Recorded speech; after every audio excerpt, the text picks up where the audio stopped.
let's get this out of the way first and foremost, shall we? Red Dead Redemption 2 is a fucking epic, incredible, my god, this game is damn near every bombastic word that you could use to describe it.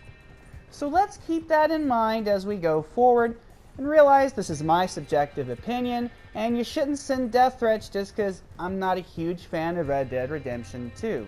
Matter of fact, I already reviewed the game and gave it high praise. So let's move forward and keep the hate for other more useful things. I think Donald Trump is still alive and worth hating, so maybe direct it that way. For everyone who cannot put this beast down, there will always be gamers who'd rather punt kick a small child than play this damn thing. Now, other than psychopaths who enjoy hurting small children, what exactly are the reasons why a sane gamer wouldn't enjoy Red Dead Redemption 2? Granted, this isn't a review, as I said before. Been there, done that. No, this is a look at why even the most celebrated game is not always perfect for everyone. For starters, while the game is not huge per se, it is incredibly dense, and your methods of travel, well, they're fucking painfully slow. I love the idea of immersion. However, sometimes you need to give the player options, which might break that immersion, but it ultimately makes the experience a lot more enjoyable. Let's look at this horse ride we're going on, for example. This is edited, and it still takes over 3 minutes just to get to camp so I can change my outfit and start the next mission. This may be fun during the opening hours, but when you're on the cusp of finishing the game, these long trots back and forth grind the game into a slow, boring slog. You may preach the cinematic travel mode, but it does not speed up the process in any meaningful way.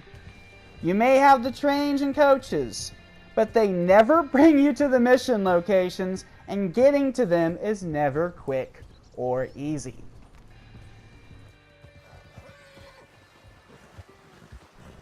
It is cool that there are so many of these random encounters in the world, but it also ruins the game's pace.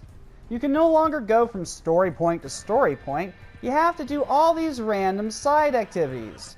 Okay, you don't have to, but just try skipping these things. It's addictive, and it's also made where it's not really something they want you to do. They really want you to do these activities. They do not want you to skip them. I mean, let's just look at the fact that when you're going on the cinematic travel mode, you're very likely to be chased and shot at, which means you can't just walk away from the game, take a shit, a piss, whatever you gotta do, while Arthur's taking his long-ass journey to wherever he's got to go. Mechanically, the game is outstanding. Horseback riding is fluid and fun. Combat is intense, and it packs a great sense of visceral action. But then, there's the fact that the missions, while exquisitely designed, also restrict you, and the fact that you have to be in this place to do this thing at this moment, and it makes it one of the most linear gameplay experiences I've ever played. And I fucking love the Order 1886, and this kind of even tops it in terms of the linear portions of the story missions. You're not on a rail, but you might as well be. If you are not in the right position, it's like shooting a movie, okay? If you're at a place for the scene to play out as designed, someone yells, "Cut!" and you're forced to retry, which breaks the immersion in a much greater way than any kind of fast travel or wait system ever could. This leads to the game's biggest fault. The story is just way too long. We used to bitch about games being short. Well, if Red Dead 2 teaches us anything, it's that having is not so pleasing a thing after all as wanting. Perhaps if the story was not so depressingly dark, the length might not have been an issue. But after riding to a mission, only to pass out and have to walk even slower than we're forced to in camp, just to get to see a doctor to receive horrible news. Well, at that point, I kind of wanted to say, you know what, fuck this game, I'm out. But I kept with it. I mean, I knew the ending would not be a truly happy one, but I still never expected any number of things that were going to happen in this game, which could be a good thing, but, I mean, don't get me wrong, it's bold as hell. I've never been so punished just for playing a game in my life. Now, what I mean by that is, most games reward the player when you finish a story portion, a mission, a stage, portion, whatever. Move on. It's like, you know, OG Donkey Kong. Take that game, for example. You'd get to the very top, then what would happen? Donkey Kong would laugh at you, and you'd have to go to the next stage and just repeat the process, climbing higher and higher. Just for DK to keep laughing at you, and for you to have to keep chasing after him.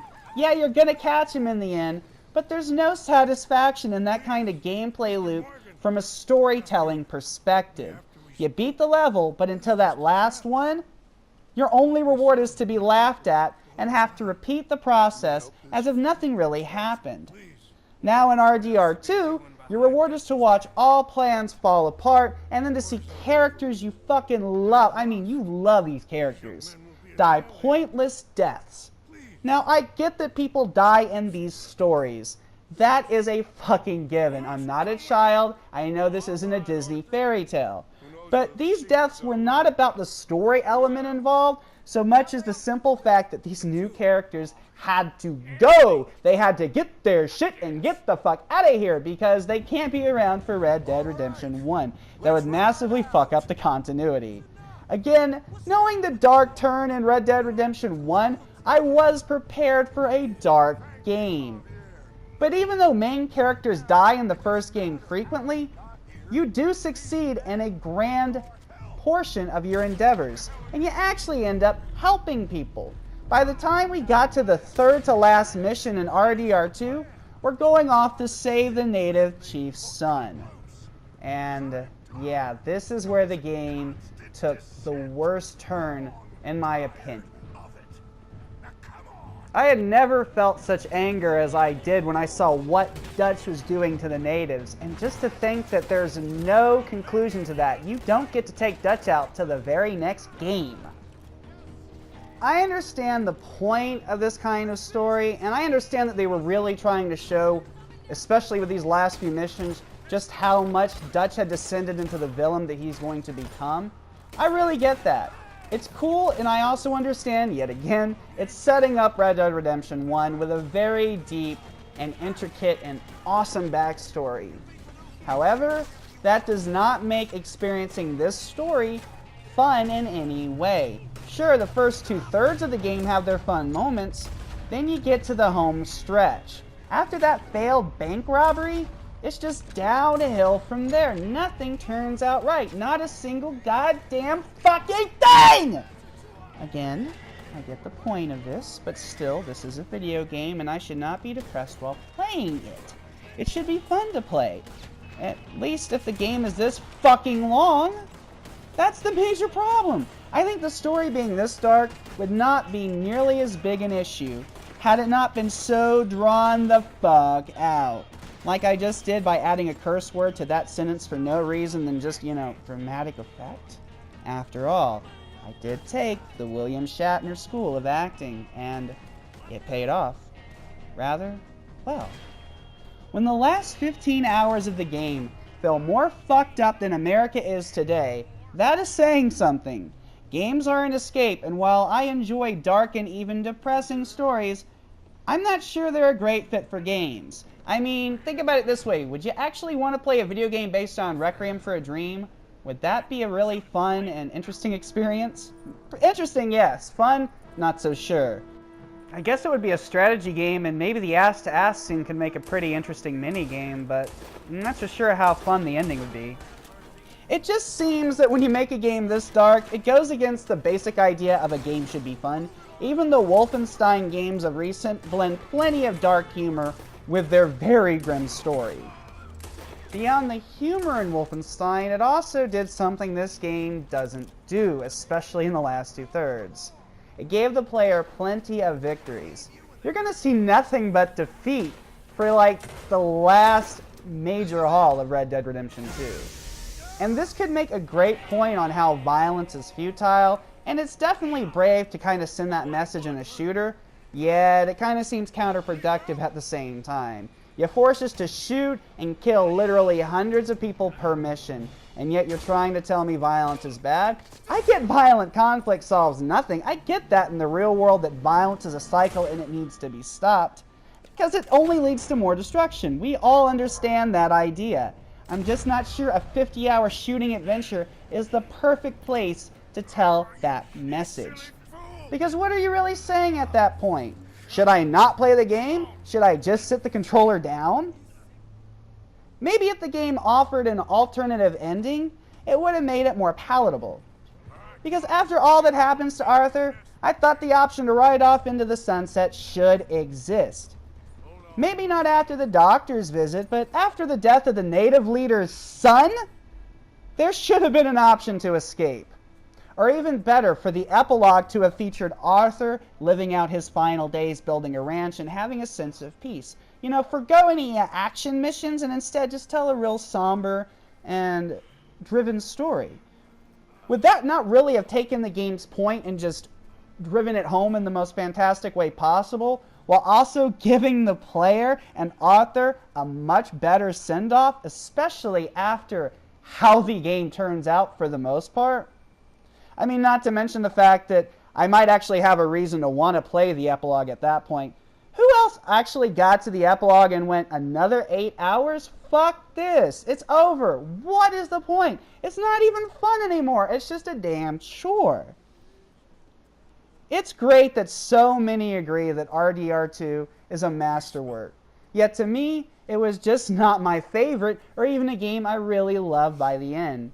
In fact, I do not think I'll ever play this game again, which is saying an awful lot. I replay games all the time, and this is the first I truly never want to touch again. Now after all that, realize this. Please realize it. Anyone can say negative or even constructive valid criticisms about any game. Because gaming is totally subjective. There are no good or bad games. It's only what we, the player, make of them. That is what matters. Nothing else.